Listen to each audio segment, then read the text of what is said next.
موضوع الدرس احکام الحجاب والعفت والستر للمؤمنین والمؤمنات، سورۃ النور، تفسیر ابن کثیر۔ اعوذ باللہ من الشیطان الرجیم، بسم اللہ الرحمن الرحیم۔ قال المؤلف الحمد للہ رب العالمین والصلاة والسلام علی اشرف الانبیاء والسید المرسلین سیدنا محمد وعلی آلہ واصحابہ اجمعین۔ اللہم صل علی سیدنا محمد وعلی آل سیدنا محمد کما صلیت علی ابراہیم وعلی آل ابراہیم فی العالمین انک حمید مجید۔ اعوذ باللہ من الشیطان الرجیم، بسم اللہ الرحمن الرحیم۔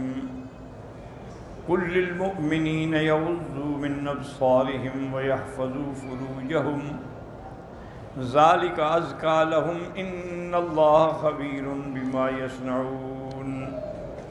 قال المؤلف والمفسر رحمہ اللہ تعالی ادام النفع بعلومہ وعلومکم فی الدارین آمین الی ان قال۔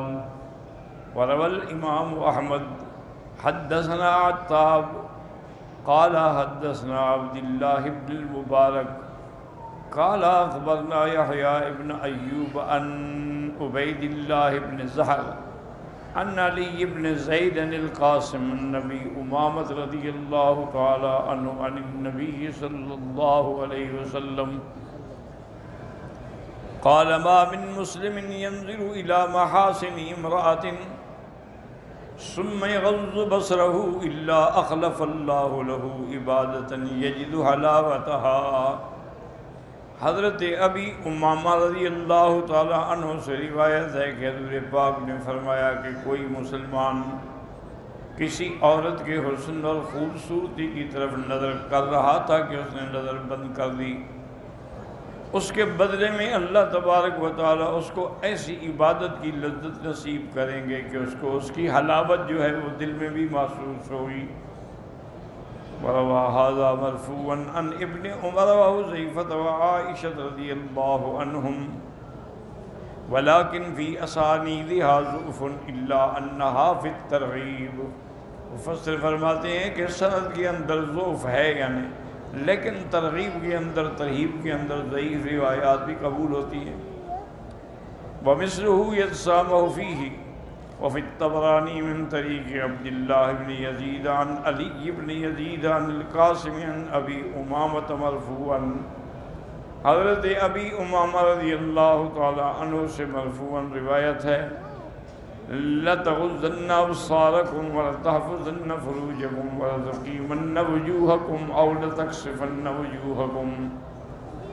حضور پاک نے فرمایا کہ اپنی نظروں کو دبا کے رکھو، اپنی شرمگاہوں کی حفاظت کرو اور اپنے چہروں کو اللہ کی طرف سیدھا رکھو، ورنہ تمہارے چہرے جو ہیں مسخ کر دیے جائیں گے، بدل دیے جائیں گے۔ وقال الطبرانی حدثنا احمد بن زہیر التستری قال قرأنا على محمد بن حفص بن عمر الزریر المقری حدثنا يحيى بن ابي بكير قال حدثنا هريم بن سفيان عن عبد الرحمن بن اسحاق عن القاسم بن عبد الرحمن نبيه عن عبد الله بن مسعود رضي الله عنه قال قال رسول الله ان النظر سهم من سهام ابليس مسموم من تركه مخافتي ابدلته ايمانا يجد حلاوتها في قلبه۔ حضرت عبداللہ بن مسعود رضی اللہ تعالیٰ عنہ فرماتے ہیں کہ حضور پاک نے فرمایا یہ نظر جو ہے یہ شیطان کے ایک زہریلے تینوں سے تیر ہے۔ جس بندے نے بری نظر ڈالنے سے اپنے آپ کو بچا لیا، اللہ اس کو ایسی عبادت، ایسی حلاوت نصیب کریں گے جو اس کے دل میں بھی محسوس ہوگی۔ وقوله تعالی ان اللہ خبیر بما یصنعون، اللہ جانتے ہیں جو کچھ تم کرتے ہو، کما قال تعالی یعلم خائنۃ الاعین وما تخفی الصدور، تم اگر چوری سے نظر چرا کے بھی کسی کو دیکھتے ہو تو اللہ جانتے ہیں۔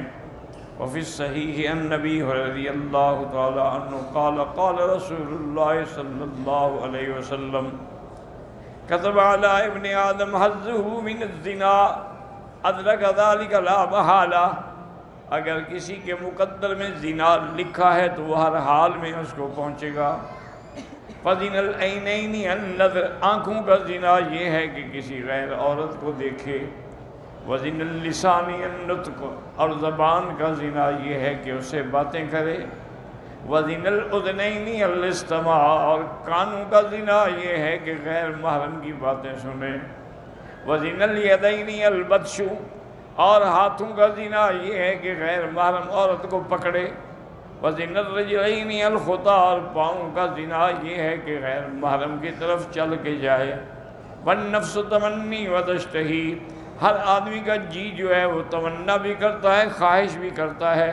بَالْفَرْجُ يُصَدِّقُ ذَلِكَ أَوْ يُكَذِّبُهُ، اس کے بعد پھر اس کی شرمگاہ جو ہے یا تو پھر وہ زنا ہو جاتا ہے یا پھر وہ زنا سے بچ جاتا ہے۔ رواہ البخاری تعلیقا ومسلم مسندا من وجہ آخر بنحو ما ذکر، وقد قال کثیر من السلف انہم كانوا ينہون ان يحد الرجل نظرہ الى الامرد، اسی لیے بزرگ جو ہیں وہ منع کرتے تھے کہ کسی امرد لڑکا جس کی ابھی داڑھی نہ نکلی ہو اس کی طرف بھی نہ دیکھا کرو۔ وقد شدد کثیر من ائمۃ الصوفیۃ فی ذلک، صوفیہ حضرات جو ہیں اس مسئلے میں بڑی سختی کرتے ہیں کہ کبھی جیسے لڑکی کا دیکھنا ناجائز ہے ایسے لڑکے کا دیکھنا بھی ناجائز ہے۔ وحرمہ طائفۃ من اہل العلم لما فیہ من الافتتان، بہت سارے اہل علم نے لڑکوں پر نظر ڈالنے کو بھی حرام قرار دیا ہے چونکہ اس میں بھی فتنہ ہے۔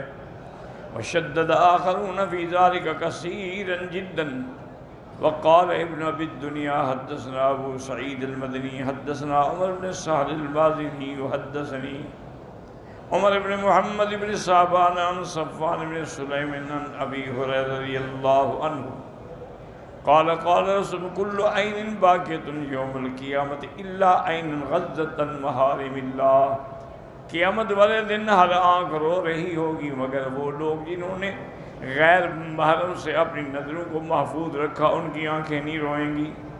وَحَيْ عَيْنًا صَارَتْ فِي سَبِيلِ اللَّهِ، وہ آنکھ بھی نہیں روئے گی جو اللہ کے راستے میں جاگتی رہی۔ وَعَيْنًا يَخْرُجُ مِنْهَا مِثْلُ رَأْسِ الضَّبَابِ مِنْ خَشْيَةِ اللَّهِ، اور ایسی آنکھ جس سے ایک قطرہ آنسو کا نکلا وہ بھی قیامت کے دن رسوا نہیں ہوگی۔ وَقُلْ لِلْمُؤْمِنَاتِ يَغْضُضْنَ مِنْ أَبْصَارِهِنَّ وَيَحْفَظْنَ فُرُوجَهُنَّ وَلَا يُبْدِينَ زِينَتَهُنَّ إِلَّا مَا ظَهَرَ مِنْهَا وَلْيَضْرِبْنَ بِخُمُرِهِنَّ عَلَى جُيُوبِهِنَّ وَلَا يُبْدِينَ زِينَتَهُنَّ إِلَّا لِبُعُولَتِهِنَّ أَوْ آبَائِهِنَّ أَوْ آبَاءِ بُعُولَتِهِنَّ أَوْ أَبْنَائِهِنَّ أَوْ أَبْنَاءِ بُعُولَتِهِنَّ أَوْ إِخْوَانِهِنَّ أَوْ بَنِي إِخْوَانِهِنَّ أو بنی اخواتہن او نسائہن او ما ملکت ایمانہن او التابعین غیر الاربۃ من الرجال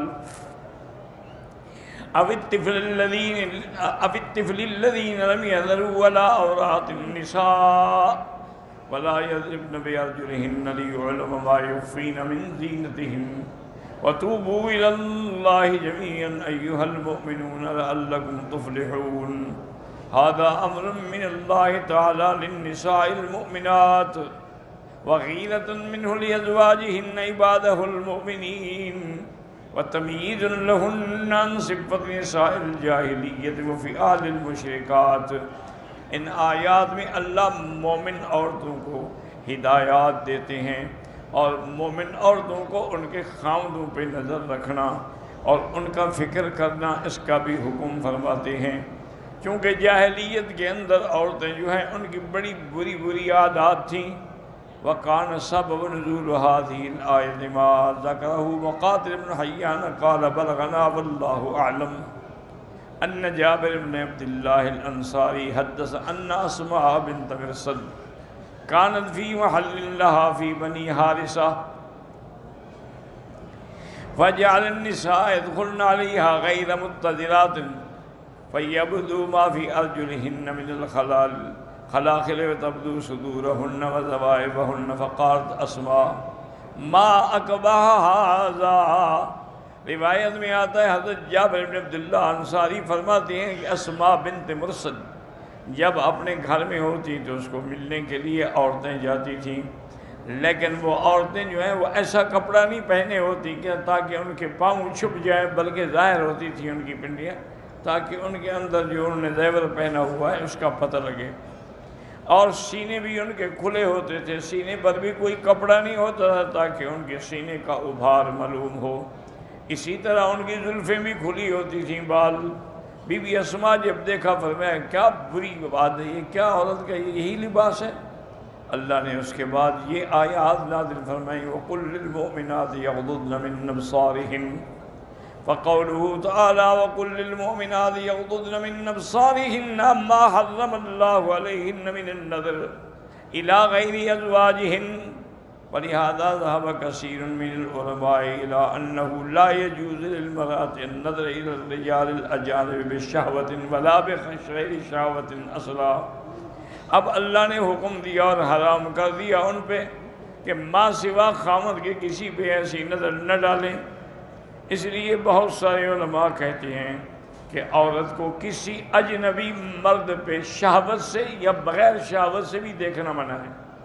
وَحَتَجَّ كَثِيرٌ مِّنْهُمْ بِمَا رَوَاهُ أَبُو دَاوُودَ وَالتِّرْمِذِي من حديث الزهري النبهان مولى سلمة أنه حدثه أن سلمة حدثته أنها كانت عند رسول الله صلى الله عليه وسلم وميمونة قالت فبينما نحن عنده أقبل ابن أم مكتوم فدخل عليه وذلك بعدما أمرنا بالحجاب. بی بی فرماتی ہیں کہ میں بی بی ام سلمہ کہ میں تھی اور اب میری اپنا سوکن بی بی میمونہ حضور کی بیوی وہ بھی میرے گھر میں تھیں، اور عبداللہ ابن ام مکتوم نابینا صحابی تھے حضور کے، وہ آئے تو حضور نے فرمایا کہ تم پردہ کر لو، عبداللہ ابن مکتوم آ رہا ہے. فقلت یا رسول اللہ لیس هو اعمی لا یبصرنا ولا یعرفنا. میں نے کہا حضور وہ تو نابینا ہے، نہ دیکھ سکتا ہے نہ ہمیں جانتا ہے کہ ہم کون ہیں. فقال اما ویان انتما، آپ نے فرمایا تم بھی اندھی ہو، تم بھی نہیں دیکھ سکتی ہو، تو اس کو دیکھنا منع ہے، تمہیں بھی دیکھنا منع ہے.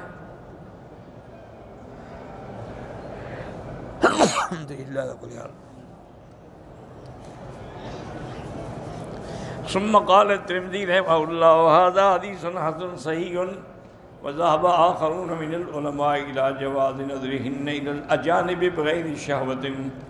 اور بعض علماء کہتے ہیں کہ اجنبی مرد کو عورت دیکھے لیکن شہوت کی نظر سے نہ دیکھے. جیسے کہ ایک صحیح روایت میں ہے کہ انہم جعل ينظر إلى الحبشہ، حبشہ کے لڑکے جو تھے وہ شغل یعنی آپس میں لکڑی کی تلواروں سے لڑائی کر رہے تھے، کس کا تجربہ بھی ہے، کھیل بھی ہے. وَهُمْ يَلْعَبُونَ بِحِرَابِهِمْ يَوْمَ الْعِيدِ فِي الْمَسْجِدِ، عید کا دن تھا وہ مسجد میں کھیل رہے تھے. وَعَائِشَةُ أُمُّ الْمُؤْمِنِينَ تَنظُرُ إِلَيْهِمْ مِنْ وَرَائِهِ. بی بی عائشہ فرماتی ہیں کہ میں حضور کے پیچھے آ کے کھڑی ہو گئی اور میں نے اپنا چہرہ جو ہے حضور کے کندھے پہ رکھ لیا تاکہ میں بھی دیکھوں، اور میں دیکھتی رہی. اور حضور پاک بھی کھڑے رہے تاکہ حتیٰ کہ میں دیکھنے سے میرا جی بھر گیا تو پھر میں مڑی، حضور نے نہیں. اس کا معنی یہ ہے کہ اگر شہوت کے بغیر دیکھا جائے تو وہ جائز ہے. وَقَوْلُوا وَيَحْفَظْنَ فُرُوجَهُنَّ قال سعید بن جبیر الفواحش، گناہوں سے محفوظ رکھیں، اما لا يحل لهن. وقال مقاتل عن الزنا، زنا سے اپنی حفاظت کریں. وقال ابو العالیہ كل آیت النظر فی القرآن یذکر فیہا حفظ الفروج عن الزنا. ہر آیت کے اندر جہاں یہ حکم ہے اس سے مراد زنا ہے. وَيَحْفَظْنَ فُرُوجَهُنَّ، یہاں مراد یہ ہے کہ ان کو کوئی نہ دیکھے. وَلَا يُبْدِينَ زِينَتَهُنَّ إِلَّا مَا ظَهَرَ مِنْهَا، أي لا يظهرن شيئا من الزينة للأجانب إلا ما لا يمكن إخفاؤه. کسی غیر کو اپنی زینت بھی ظاہر نہ کریں. ہاں بعض چیزیں ایسی ہیں جو مجبوری ہوتی ہے، کرردائے جیسے اوپر کی چادر ہے، اوپر کا کپڑا ہے. علامہ کان یتعاطا النساء العرب المقنعۃ الذی تجلل ثیابها، اوپر وہ اوڑھنی اوڑھ لیتی ہیں. وما یبدو من اسافل الثیاب فلا حرج علی فی لہذا لا یمکنها اخفاء. اس کو چادر کا چھپانا اور اوپر کا چھپانا یہ تو ضروری نہیں ہے، تو اس کا چھپانا ممکن بھی نہیں ہے. ما المزار یا ما لا يمكن اخفاؤه. وقال يقول ابن مسعود الحسن بن سيرين جزاه الله وغيرهم. وقال الأعمش عن سعيد بن مالك لا يبدين زينتهن الا ما ظهر منها. قال وجهها چہرہ، کفیہا ہاتھ اور اس کے اندر جو انگوٹھی ہیں. وروان ابن عمر وعطاء وإكرمة سعيد بن جبير بن الشعثاء والضحاك وإبراهيم النخعي وغيرهم نحو ذلك. وهذا يحتمل أن يكون تفسيرا للزينة التي نهينا عن إبدائها. یہ ہے وہ زینت جس سے منع کیا گیا.